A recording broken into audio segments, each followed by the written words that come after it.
지금 이 영상을 보고 계신 여러분, 아침에 눈을 뜨면 가장 먼저 무엇을 드시는지 잠깐만 떠올려 보시겠습니까?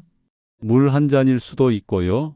커피 한 잔일 수도 있고, 혹은 따뜻한 물에 꿀을 타서 조용히 한 잔 드시는 분도 계실 겁니다. 이게 별것 아닌 습관처럼 느껴질 수 있습니다.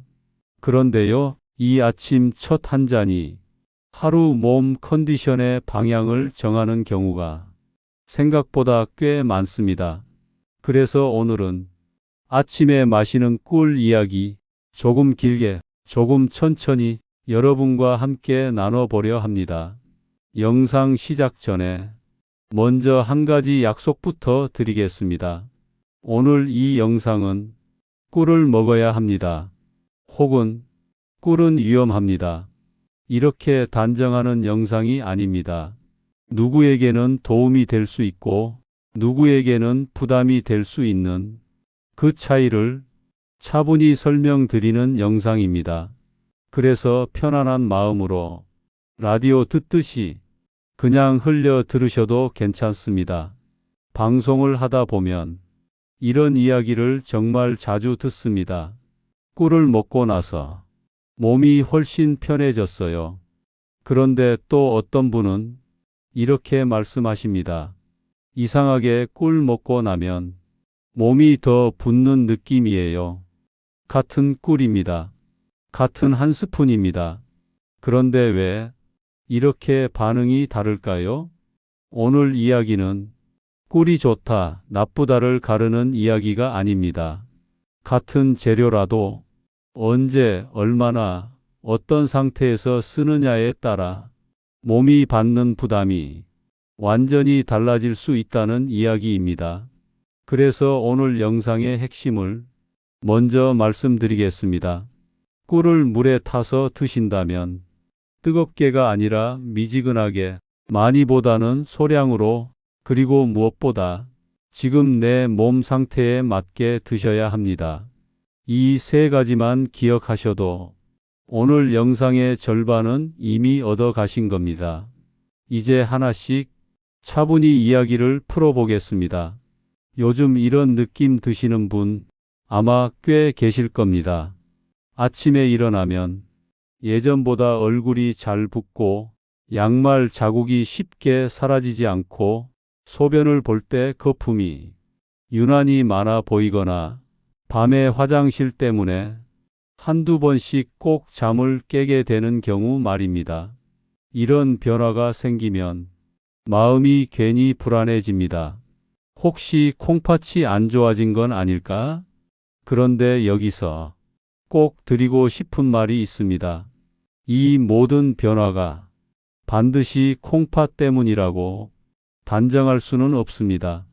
수면 상태, 염분 섭취, 혈압, 혈당, 복용 중인 약, 심장 기능, 남성분들의 경우 전립선 문제까지 여러 요인이 겹쳐서 나타날 수 있습니다. 하지만 진짜 문제는 어디에 있느냐 하면요. 이런 신호들을 전부 나이 들어서 그렇지 뭐 하고 아무 점검 없이 넘겨버릴 때입니다. 콩팥은 참 묵묵한 장기입니다. 위처럼 쓰리다고 알려주지도 않고 관절처럼 아프다고 소리를 지르지도 않습니다. 대신 아주 조용하게, 아주 천천히 생활 속 불편함으로 신호를 보냅니다. 그래서 오늘 이야기는 겁을 주기 위한 이야기가 아닙니다. 큰 병입니다. 당장 위험합니다. 이런 이야기도 아닙니다. 그저 몸이 보내는 신호를 조금만 더 보자는 이야기입니다. 이제 다시 꿀 이야기로 돌아가 보겠습니다. 먼저 아주 중요한 말부터 하겠습니다. 꿀은 약이 아닙니다. 콩팥을 회복시키는 치료제가 아닙니다. 이 말을 먼저 하지 않으면 이야기가 자꾸 엉뚱한 방향으로 흘러갑니다. 그런데도 왜 많은 분들이 꿀 먹고 몸이 편해졌다고 말할까요? 이유는 생각보다 아주 단순한 경우가 많습니다. 실제 사례 하나 들어보겠습니다. 아침 공복에 달달한 믹스커피 한 잔으로 하루를 시작하던 분이 계셨습니다. 커피를 안 마시면 머리가 멍해지고 속이 허전해서 꼭 한 잔은 마셔야 했다고 하시더군요. 그러다 어느 날부터 그 커피를 줄이고 미지근한 물에 꿀을 아주 조금만 타서 마시기 시작했습니다. 며칠 지나고 나서 이렇게 말씀하셨습니다. 몸이 좀 편해진 것 같아요. 이게 꿀의 기적일까요? 사실은 카페인, 인공당, 각종 첨가물을 한꺼번에 줄인 효과인 경우가 많습니다. 즉, 꿀이 몸을 고친 게 아니라 덜 무리한 선택으로 바뀌면서 몸이 숨을 돌린 것입니다. 반대로 이런 경우도 있습니다.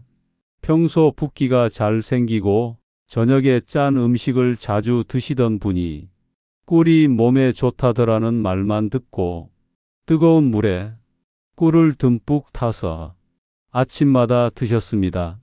며칠 지나고 나서 하신 말씀이 이겁니다. 얼굴이 더 붓는 느낌이에요. 이 경우는 꿀 자체보다 양과 방식이 문제였던 겁니다.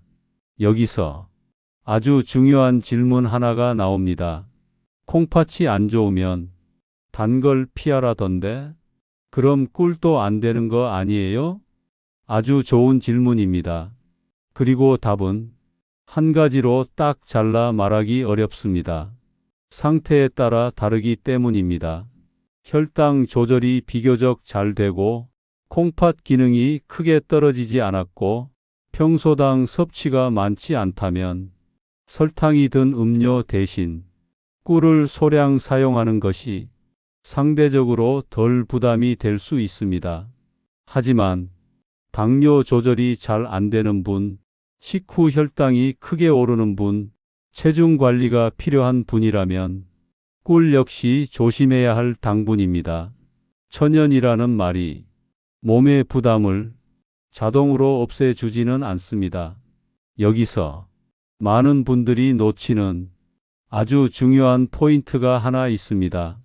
바로 물의 온도입니다. 꿀을 탈 때 김이 모락모락 나는 아주 뜨거운 물에 타서 드시는 분들 많습니다. 그런데 뜨거운 물에서는 단맛이 약하게 느껴집니다.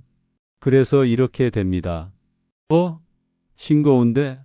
그리고 꿀을 한 스푼 더 넣게 됩니다. 이게 반복되면 나도 모르게 당 섭취량이 늘어납니다. 그래서 기준은 아주 단순합니다. 입천장이 놀라지 않는 온도, 삼킬 때 목이 따갑지 않은 온도, 손을 잠깐 넣어도 뜨겁지 않은 정도, 미지근한 따뜻함이면 충분합니다. 이제 시간대 이야기를 해보겠습니다. 기적의 시간이라기보다는 부담을 덜 만드는 시간입니다.